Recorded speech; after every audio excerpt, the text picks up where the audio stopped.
Yeah, man, I'm a part of a couple communities for Bali, and it's like every once in a while I'll go on there and they'll be like, "This terrible thing is happening, and you need to be scared. Did you know Yeah, that if you play pool at tribal, you could lose your foot?" I'm like, yeah.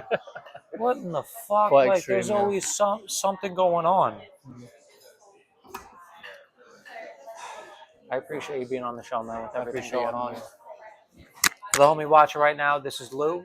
I know Lou from Bali Brotherhood and a few other events that we've done. And if Lou doesn't seem in the best mood right now, it's because he's missing his pup. Pup is missing. So we just talked about that for a little bit. And welcome, man. Thank you, bro. Appreciate it. I appreciate you doing this, Thank and you. more than welcome at any point. Fuck the guy watching right now. At any point, you're It's all welcome to good, be bro. like, not now. Uh, so, what else is going on in your life? Or honestly, if you want to talk about the pup, man, I mean, to there's be no honest, agenda. bro, for the last like 3, 4 days, it's just been non-stop Martin, and I think it'd be nice to have a change of subject, you know. Cool. So, what was the last thing? What was the last thing that made you smile? Let's change it up. Um, the last thing that made me smile. Hmm. I mean, I had a few of the lads come over from. In fact, one of the lads, Taika, come over from Let's Be Real. Oh, dope. Yeah, yeah, it was nice, man. We had a little Ah, chat about potential PTing, and yeah, one of my other friends came over, Andre, big, huge German guy. He came mhm. over, and we just chilled in the pool, relaxed. I showed him around our place. It was cool, man. It was nice. We had some laughs, had some cookies, Yeah, just that's the cool. usual. Yeah, it was Tiger nice. was second person I interviewed on this show, Oh, nice. and I liked him because I found him through Obsidian stories. Oh yeah, You know, like Obsidian will yeah, yeah, repost yeah. everyone's stories, and there's a lot of ego at Obsidian, a lot of Can ego, imagine. a lot of booty. Like that's all it is, man. You look on their story and it's either like, Yeah, or like it's women doing like that, like pose, like yeah, yeah. just casually turned around. Good arm sesh. Yeah, yeah, exactly. And he stood out to me because he has some funny fucking content. Nice. He hasn't done the funny stuff in a while. He's just starting to get back into the content, but he stood out to me, and I was like, I want to know you. Yeah. When you know, you know. So yeah, so he's a cool dude. I just saw him. I saw him this morning. Jim. Yeah, because today was my first day back at Obsidian in like a week. I've had so many like side projects going on, so many things that Busy I man. stay up late, and then I got something to do at 11. I wake up 6:30. I got all these, so I just work out in the backyard. I got a pull up bar that Nice. I do stuff with, and yeah, saw Tyker this morning. Cool dude. So you guys are gonna do some personal training together? Yeah, that's the plan. Yeah, I mean, Nice. for somebody in his shape and his physique and his knowledge, I mean, he's been training all his life, and obviously, he could see that I haven't. And he was like, "Look, I'm only charging X amount," and then he was like, "Seeing as it's the first time properly back in the gym for a long, long time, he was like, I'm happy to just do you a discount and just Mhm. giving me all the green flags." Let's say all Nice, the green man. flags. Yeah, it was good, man. It was good. That's dope. What gym are you gonna train at? Well, that's the question, really. I mean, Mhm. I'm not fussed about price. I'm not fussed about AC and stuff like that. Mhm. I just don't want to go to somewhere, let's say like Obsidian, where there's a million distractions, a million comparisons, because we're all human. We Mhm. naturally compare ourselves. And yeah, I don't think that's a distraction. I mean, when I used to train in the UK, I went to a men's only gym, and most of the people in there I knew. It was more of a like a training gym. It was for fighting. They had like a boxing ring, a judo setup. Dope. It was good, and yeah, there was minimal distractions. It was all about focusing on the task at hand, which Mhm. was it's obviously what I want. They say about like mind muscle connection. Yeah. if you're looking at a big booty Latina, it's hard to stay. There's a connection to something Yeah, else. exactly. Thank you very Terima much. kasih. No, it's okay. You can come in. Yeah, Thank it's you very fine. much. Terima kasih. Look at that. That looks good. That does look good. Thank you What very is much. that? That is a chicken sandwich, but it's called the big chicken, and I see why. Wow. Damn. Nice. Yeah, man. So while you're getting that down, I won't dig in yet. no, Don't worry. no, No, it's all good, there's it's all no good. way I'm letting you go this whole fucking show without eating. Sometimes it goes on for an hour and a half too. Okay. Not that there's. Oh, by the way, there's no minimum, there's no maximum. So if we're talking for like 20 minutes, we're like, cool, we're done. Uh-huh. We're done. Sweet. If we want to keep going, we keep going. To give you a chance to eat, I'll tell you about some of my experiences with the gym and what I've heard Go from for it, different man. things. Yeah, I'm all ears. So, Obsidian is a great gym to create content, which doesn't seem like it's going to be your flow. You're not there to make content, you're there to train. It's motivating in the sense that it's like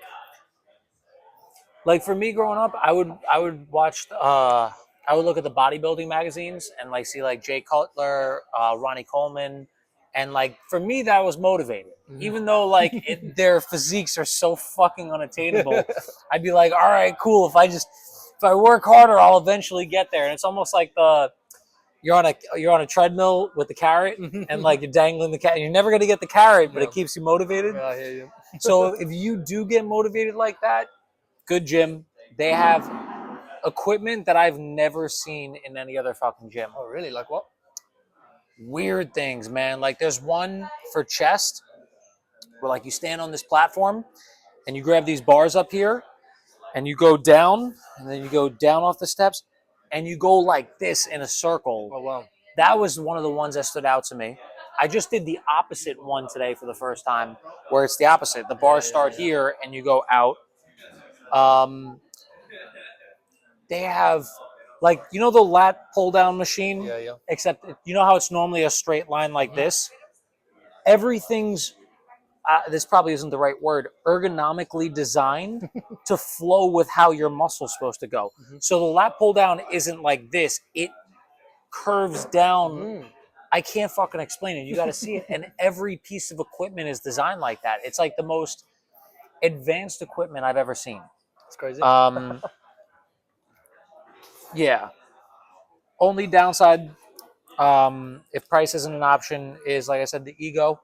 There's some good people there. You know, there's a guy, Owen. He's a local dude. I've never seen anyone train more than him. Beast. Bro, 6 a.m. he's there training till like 10 a.m. No way. Then he'll go swim in the pool for 2 hours. And then, like, at some point, I think he works out again. And then he goes to play basketball. I was talking to someone today. I'm like, I don't know what he does for life. How is he alive? I don't know. Yeah, I don't know what he does for money. I don't know what he does socially. Like, he literally just lives there. He's Maybe a cool dude. Socially. Huh? Maybe that is him socially. Maybe, I don't know. In the gym all day, every his day. Instagram is funny, man. He'll have like he always eats these Indonesian dishes, and I don't know what the purpose of the videos are because he's speaking in Indonesian, so I don't understand it. But they always start off with like him with a fork and knife, looking down at the bowl with this expression, and he's like, and then like he just goes into talking about it, and I'm like, I don't know what it is, but I support you. Like, comment, share. Yeah, and there's a couple other cool people at Obsidian. Nirvana is like, so, and Obsidian, because it's got so much different equipment. What's up, Amanda? What up? What up? Hello. Because it's got so much different equipment and really great lighting for pictures, it attracts a lot of gym influencers. Oh, I see. So a lot of people in business, but it's like young money, if that makes sense. Yeah, the average age over there is probably 25-ish. Nirvana is like old money, not nearly as intense of a crowd. Think more along the lines of like wellness. Like people join Obsidian mostly for like the social circle, to like but think like competitive social circle. Nirvana's more of like a holistic well-being place. The gym equipment isn't as advanced. they both have a lot of the same things. So they both have like machines. They have free weights. They have like a calisthenics area. Nirvana's got a much bigger calisthenics area, and Oh, it's nice. outside. Mhm. That's one thing I like. Uh, Nirvana's bigger, even though Obsidian says they're the biggest gym in the island. There's no laws. You can say whatever the fuck you want here. Um, they both have cold plunges. Nirvana has an ice plunge, if that matters. Both have saunas. I've got an ice bath. Oh, you have an ice bath? Okay. Um, they're basically got the same stuff. Nirvana's more work friendly. Mm-hmm. So like they have a chill spot with like beanbags on Oh, like the nice. second floor where you could just chill. Mm-hmm. Everyone's got headphones on. They're either journaling, working, whatever. They also have a quiet space. It's like quiet for the most part, but they have a quiet space where like if you make a noise, they come in and they're like, shh. Library vibes. Yeah. Nirvana's more of like an established business owner vibe and people who like really care about their health. Whereas like Obsidian's more of like, I want to look really good. Don't really care about my health. I just want to look good. What else? There's Victory up the block from here. Mm-hmm. That's on the other end of the spectrum. Like Nirvana and Obsidian are like 2.7 million Indonesian rupees for the month. And this one I think is like 300K for the month or something for the basic wow. package. It is, imagine an old school gym that was put together with garage sale buys and left out in a humid environment for 3 years. Nice. So there's missing weights. You'll use like the cable machine, and it's got like that rust resistance as you use it. But you know, I trained someone over there. It's got everything you need if you're willing to just be like, and it's like you said, no distractions. Everyday people, so you don't see like booty galore. You don't see like anyone on like fucking steroids like Obsidian. So it's easy to stay focused. It's small. It's tight. If you want to try it out, it's like 50K for a day pass. Oh wow.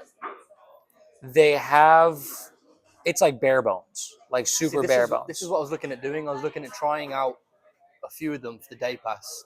Get the general gist, get the vibe, and choose from there. But there's one that I've heard. It's called, funny enough, Louis' Friends.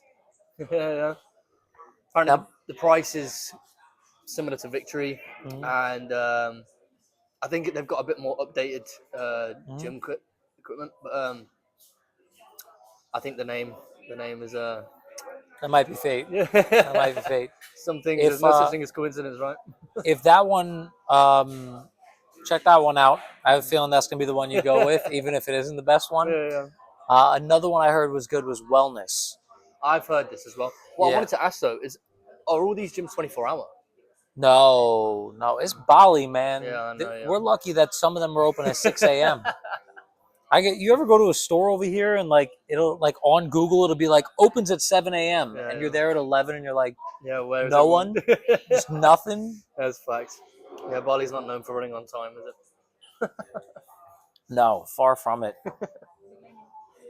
So cool. So you're doing some personal training. What else are you excited for? Well, this business venture of mine that I'm trying to get off the ground at the moment. I mean, there was a woman, I think her name's Sina. Sina Marie. Yeah. She's right over there. And she is. She's chilling. Yeah. So I connected with her, and let's be real.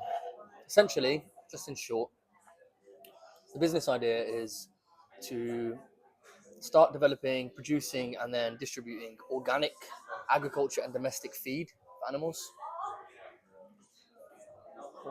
Or one more time. Start. Producing Okay. and distributing Okay. organic agriculture and domestic feed for animals. So pets, chickens. So you're gonna make and distribute organic food for animals. Mm-hmm. Correct. Cool. I've got a Pets business or partner. like Yeah, pets. livestock? Pets will come further down the line. I mean, at the moment, the main goal is livestock, just because the market in Indonesia as a whole is ridiculously big for livestock, especially chickens. So we're starting with chickens. I've got a business partner in Lombok, and essentially I met Nice. him. It's a funny story. So I was working initially. The whole reason I came to Bali was to do a sales job, and the sales job fell through. But part of the contract was that they fly me back to wherever I flew from, Mhm. which obviously I'm fine with. And yeah, so they flew me back to the UK. I was there for 10 days. It was nice. Got to see the family after 6 months. Um, got to reconnect with a few friends. It was nice, man. It Mhm. wasn't what I needed, but it was nice regardless. Yeah. And oh yeah, and I got to scatter my granddad's ashes, which is nice because he died a few years ago, and Mm. yeah, it was good. It was good. It brought the family together. It was a nice location, somewhere that he used to go fishing a lot when he was younger. And yeah, That's it was nice, man. It was wholesome. But then coming back, I was flying from Birmingham Mhm. to Doha, and then I'd never heard of it either, bro. Yeah. But Doha to Bali, and Doha's airport. It's a really nice airport, really big. But Mhm. the gate that I was waiting at, I'm not sure if it's still applicable or if it even was just my gate applicable. But there was no Wi-Fi, and we had a 3 to 4 hour layover. So I was That's a like, bitch. yeah, exactly. And obviously, I had my fiance waiting here for me. And I said to her, I was like, Yeah. look, no matter what, I will message you as soon as I land in Yeah. Doha. I've got 3 4 hours. Don't worry. I'll keep you Uh huh. updated. You'll know that I've landed safely, blah, blah, blah, blah, blah. And then I was sat there like frantically trying to connect to this Wi-Fi. There was Wi-Fi there, but it just didn't work, man. I got a slither. I Yeah. managed to send one message. I didn't get the 2 ticks. I just got 1 tick. I was like, as long as the 1 tick's As there, long as I've it's done my sent. job. Exactly. I've Yeah. done my job that I need to do. So anyway, I went to my gate and there was nobody there except for one person. Mhm. It was this older German fellow. And I walked past him and I just went, hello, you okay? And he went, yeah, I'm good, yeah. And I was like, oh, English, nice. Let's talk. So sat next to him, got talking. We discussed the Wi-Fi first, as you do. Mhm. And yeah, he was telling me about his story. And essentially, he'd been deported from Lombok for 2 years after being here for around 20 years. He's Mhm. got a wife, married one of the locals in Lombok. Oh shit. Yeah, yeah, really happy family. Got a 13-year-old daughter, well, now 13-year-old daughter. And yeah, he'd spent the last 2 years not even being able to see them because of this deportation. And essentially, in short, what had happened was he started being a chicken farmer. He got his Kitas, he got everything that he needed in order to start a chicken farm. In his past life in Austria and all over Germany, he'd started a few businesses, I believe a few businesses. Anyway, he'd sold this business to one of his friends, and then came to Bali or came to Indonesia, came to Lombok, and met his wife, settled down, and yeah, everything was going really well. And his neighbours were also chicken farmers. With all of his years of knowledge and expertise in business, he started this chicken farm, and it was going really well. There were free range chickens, which is one thing that I'm not sure if you're aware. I'm pretty, you probably are. Organic chickens and free range chickens in Bali. Well, Indonesia as a whole, few and far between. So Yep. yeah, so that was one thing that stood him aside, stood him out from his neighbours. Then on top of that, he started making his own organic feed for his chickens only. And within a few months, I believe, his neighbours were coming up to him being like, "What the fuck? Like, can I swear?" Yeah. Yeah, sweet. Absolutely. Okay, so just want to make sure. So yeah, his neighbours were like, "What the fuck are you doing with your chickens that we're not doing, man? Yeah. Because your chickens are like this big, our chickens are like this big. They look Yeah. healthy, they Bro, look when I good." first saw chickens over here, I'm like, that's a chick there. It's a And then I ordered skeleton. chicken wings, bro. They're like, I'm nibbling. I'm Need about nibbling. In the 40 of States, them. though, chicken wings are like that. They're thick. Yeah, I need 100 chicken wings. Yeah. Yeah. But yeah, so he plunked up his chickens with his own feed, and then Mhm. his neighbours are like, "Look, what are you doing? Whatever you're doing, we want to do as well." And because he was friends with his neighbours, he was like, "Yeah, yeah, absolutely, no problem. I'll give you some of my feed for free. This is no problem whatsoever." So time passed, and his neighbours obviously must have started feeling bad because their businesses started expanding. Benjamin's business started expanding, and they started saying to him, "Look, we feel bad. Let's offer you some money. Let us offer you money for this feed. We want to keep the business going. So let us pay for it." And he was like, "Look, it's okay as long as it's just us. I don't mind, whatever." And essentially, business started booming. And one of his neighbors, who was a disgruntled neighbor, he's always spoke down to his wife, always spoke down to him. He saw the business doing well, expanded to like a 10,000 chicken farm. or 10,000 chicken farm. And yeah, this neighbor was like, look, I want to get involved in the business. And Benjamin basically just told him to fuck off. He's like, I'm not getting involved in this at all. You're not having a piece of my pie.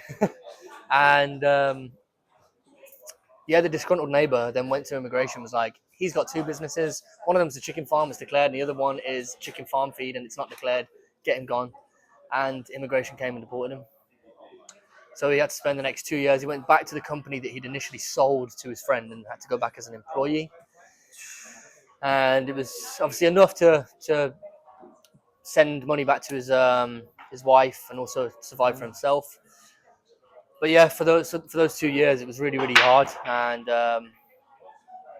long story short, I met him for the first time that he was going back to Indonesia in those 2 years. And after him explaining to me his story, I was like, so what are you going to do when you get back? Are you going to be a fucking chicken farmer again? He's like, fuck no. I'm going to sell organic chicken feed. I was like, that's what I like to hear. He's like, I've got a business model already set up. I've got this. He went deep into it. He's got 2 years of planning. Bro, he went in, man. He's gone in. So, yeah, I think I said to him after, because like I said, we had 3-4 hours of in-depth conversation about this. I was like, look, this sounds like a really fucking good business idea. What do you need to get it off the ground? He was like, I need investment. I was like, well, I've spent 6 months in Bali. It's not a long time, but it's long enough to have met some business owners, some entrepreneurs. Like, I'm pretty positive I can get you an investment that you're looking for. Like, we talk to numbers. What's the word? Spat game? Is that the right? I don't know. Anyway, we spitballed. That's it. Yeah. We spitballed ideas and went through the numbers. And I said, look, I'm pretty positive I can do this for you. So give me like 2 weeks. I'm pretty positive I can get you the initial investment to get the business up and running. And he said, look, if you can get me this investment, I'll give you X amount of my company. I was like, whoa. And it was a decent amount. So I was like, absolutely. That's all the incentive I need and then some, you know? So, yeah. So for the last, like, let's say 2-3 months, I've just been not frantically, but eagerly, keenly looking for investors. And Sinner actually put me in touch with a potential investor. Unfortunately, it didn't work out, but such is life. I mean, I've had quite a few conversations with a few potential investors.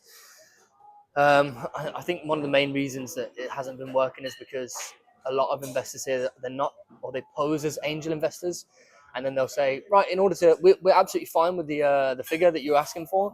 In order to get access to this figure, you need to pay this amount monthly, and then we'll go from there. It's like, hold on, I don't think you understood the premise of the investment. We're not paying to have you pay us the investment. Like, that's not going to work. And yeah, so basically a glorified loan. Exactly. Yeah. Exactly. Have you been to Terra? Exactly, Terra. Yeah. That's ultimately where I've spoken to most potential investors. But the one thing that is standing out is that a lot of these mentors or potential investors, they are spread very thin. Yeah. So trying to get the time of day to, like, I mean, I've sent this business model to, I can't even tell you how many potential investors, and I'd say easily 90% of them, look, I really want to read this, but I just don't have the time. I've got this going on, I've got this going on, I've got this going on. And I get it, you know, Bali's no place to do easy business, and especially doing international business from here. It's not an easy task, but I'm just hopeful the right investor will come along and someone will take the time. I mean, the business partner of mine, he is German, and it would make things very, very seamless to find a German investor. One of the potential investors I've spoken to is Carsten. You know Carsten? Yeah. I've sent him the business Paintball. model. Exactly. But he has such a good business mind, man. Like, I met him a few times. We actually met to talk about the business, and yeah, I spent about 3 hours with him. And he was like, he's actually the one who recommended Bali Brotherhood to me. He didn't give me any idea what it was. He was like, you seem cool. You should come to Brotherhood. I was like, what's Brotherhood? He was like, no, just come. Tomorrow 8 a.m. I was like, tomorrow, Saturday, 8 a.m. I'll do it. So I went, and I was blown away, bro. I was blown away. Yeah. And then that's how I met you, and that's how we're here now. Yeah, man. I'm happy you're here, brother. I'm happy to be here, bro. So what was your journey as far as like coming to Bali? Well, that's a very good question, bro. I mean, ultimately, And feel free to ask me a question, and I'll just Yeah, for fucking sure. I could talk forever, so For you can sure, eat the for rest sure, of for that. sure.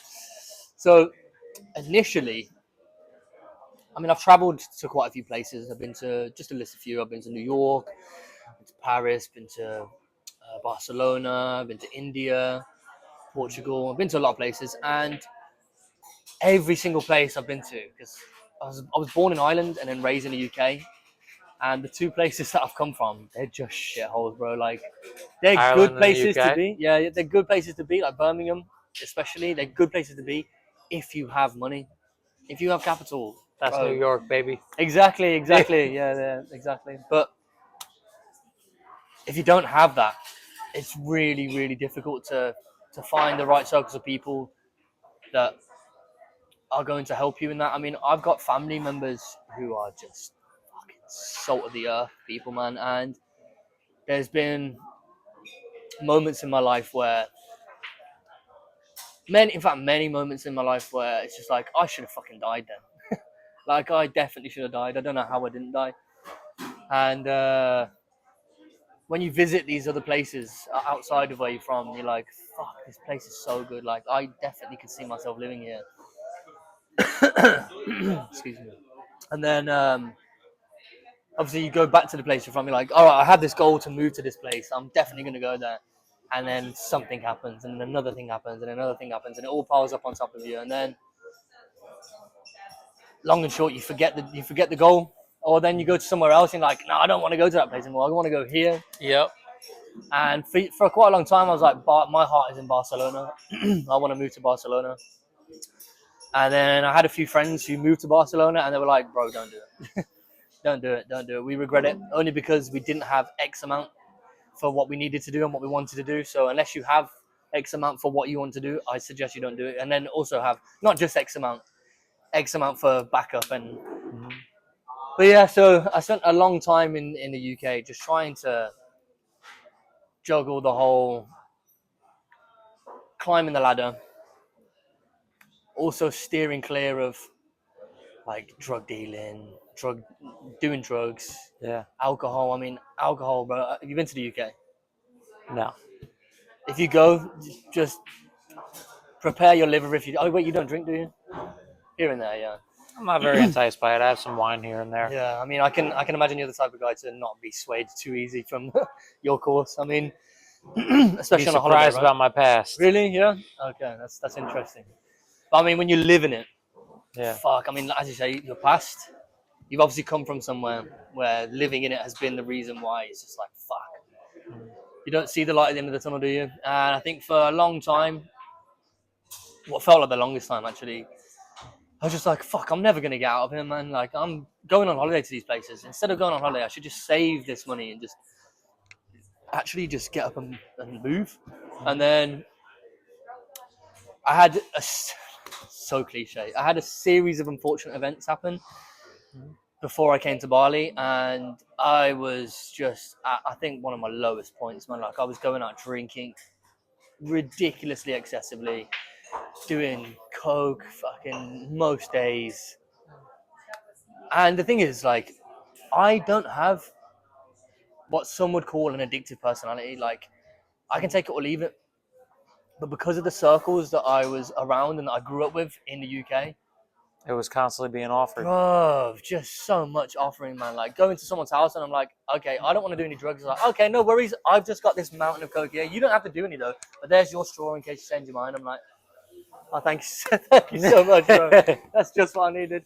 So we're coming to have a nice chat, and you're just absolutely beaked. Okay, cheers, bro. But yeah, no. So all these things that happened, and I was just going around. It's basically stuck in a loop. I was like, I'm not gonna get out of here. Might as well just fall into the hole, go fucking head first. And then I was on Indeed because I was working at the time for UK company, just corporate shit, and hating it. And I was like, I'm gonna just look for another job. Maybe there is something on these job search sites that can help me get out of it. And then one day, I was smoking a joint. It was like 3 o'clock in the morning. I was smoking a joint, and I was just on Indeed with essentially zero hope.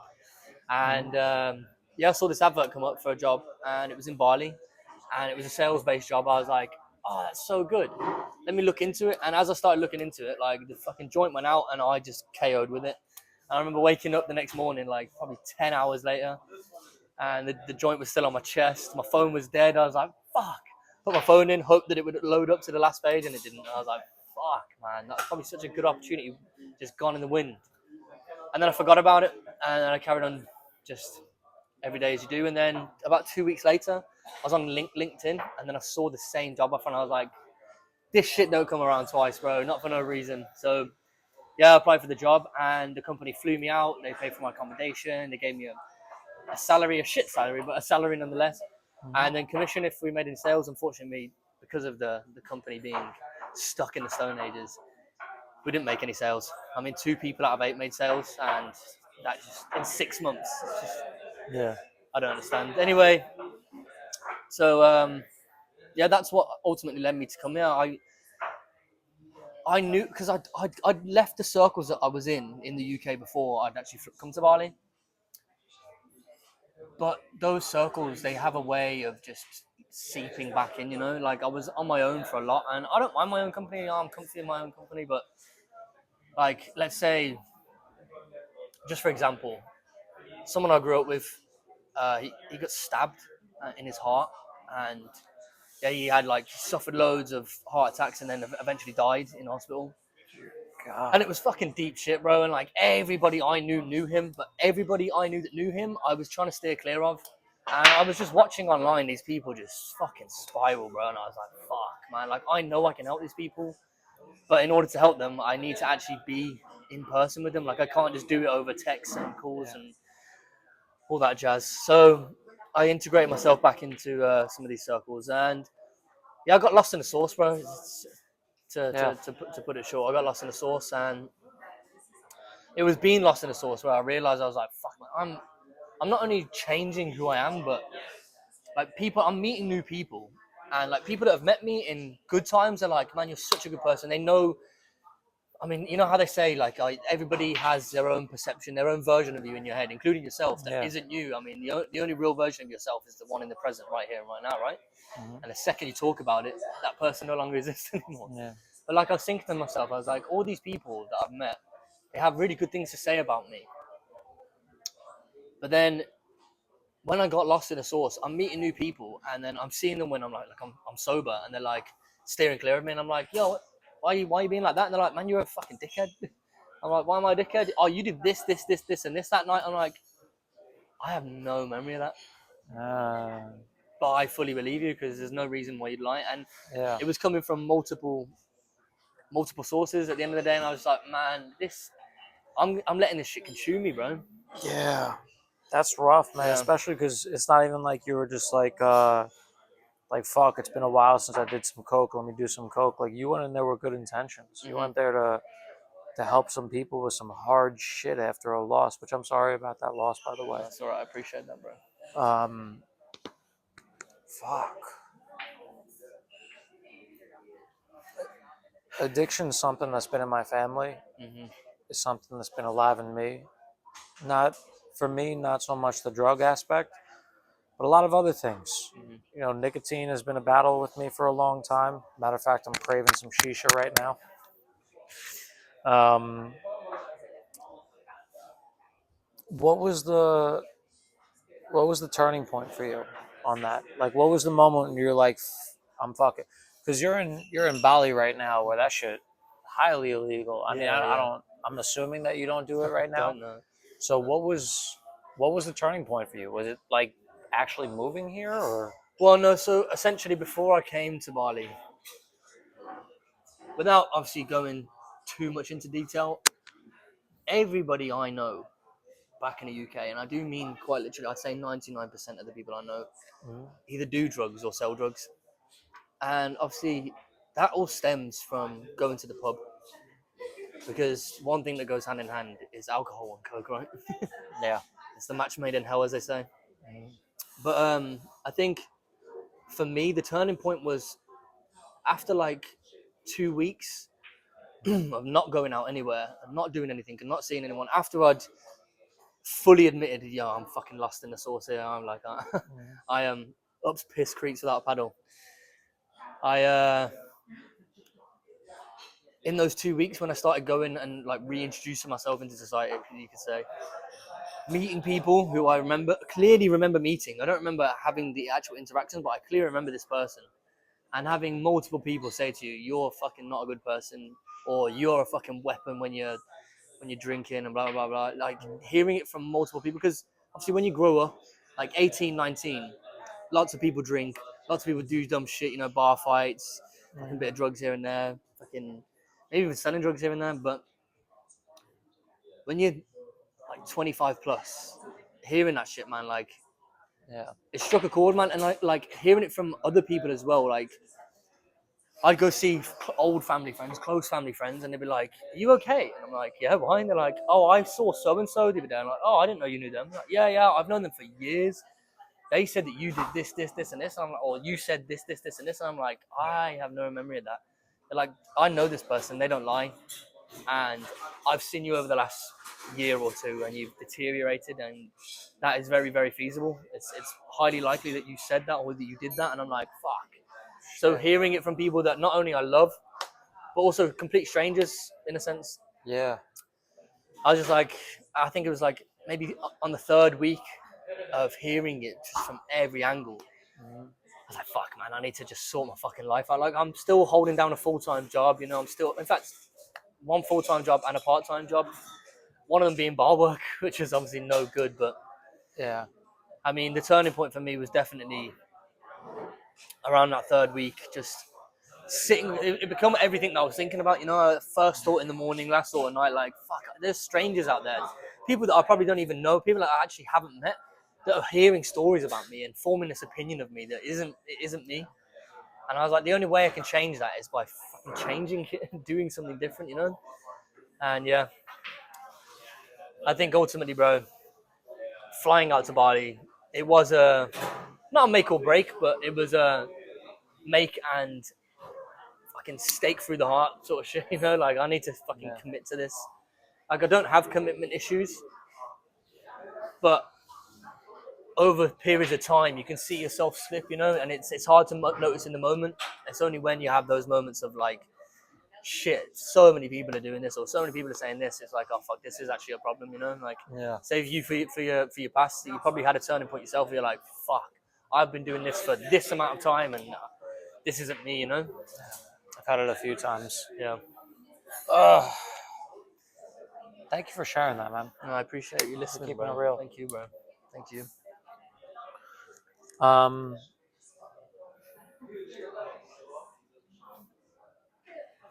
I want to tuck into this, right? yeah. Yeah. It's calling my name. I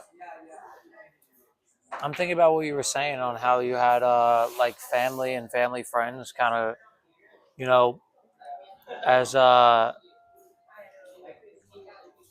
Frederick would say, call you forward or call you out, whatever you prefer to say on it. Um, and I think that's important, because if you just heard it from strangers, I maybe, I mean, I this is like our fourth or fifth time connecting. Bless you. If you just heard it from, oh, that's Frederick's friend. I can't remember his name.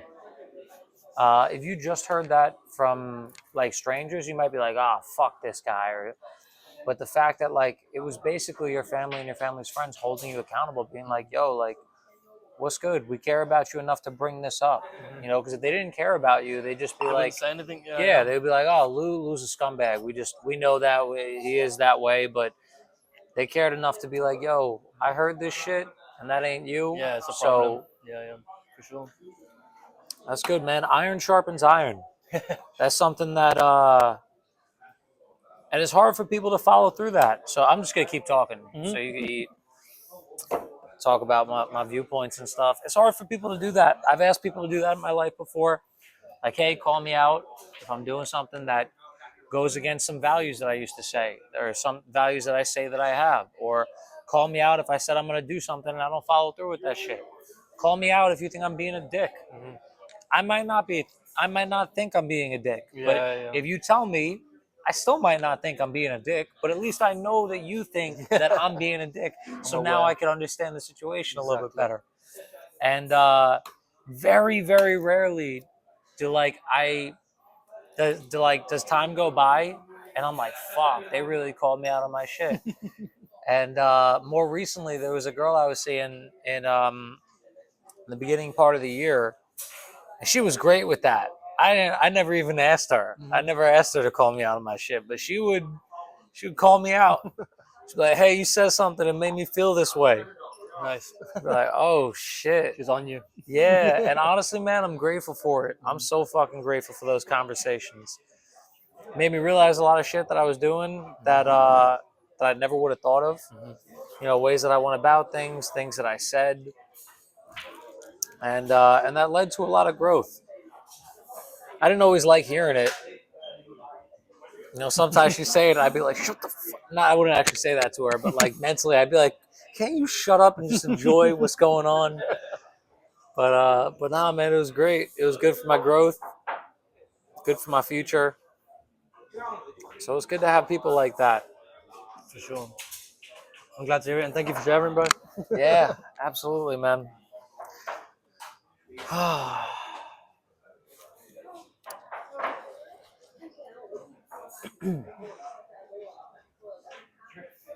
Yeah, take your time. They got some Good good sandwich, food. bro. Yeah, they got a couple of good things here. I usually eat the avocado toast, which is just guac toast with 6 poached eggs. 6. Yeah, my Whoa. normal breakfast is 6 eggs. Nice. So I'm like, I'm gonna have the same amount of protein and fats. You know, if I add some avocado Yeah, and yeah. some sourdough bread, fuck it. I fucking love sourdough. Yeah, man, I never really liked it, and then I came here and I'm like, fuck, I could actually eat some bread and not feel like a fat shit afterwards. Because in the States, you eat like, you know, Wonder Bread, and it's like, bread's supposed to have like 4 fucking ingredients, and Wonder Bread's like a whole dictionary. Like, enriched wheat. And also, they fucking scam you. They'll say shit like enriched white flour. And you're like, oh, enriched sounds great. That means it's got nutrients. No, man. They're spraying that shit with chemicals. And then they Bleached. lobby the government to be like, hey, can we call these chemical sprayed things enriched? Like, it's all fucking marketing. Yeah. And that's why there's so many gluten fucking allergies. It's not gluten, man. It's all the other shit that they put in there. For sure. So yeah, I'm grateful that I can eat some sourdough bread over here and feel light as a feather and, you know, still active and shit. I'm happy for you.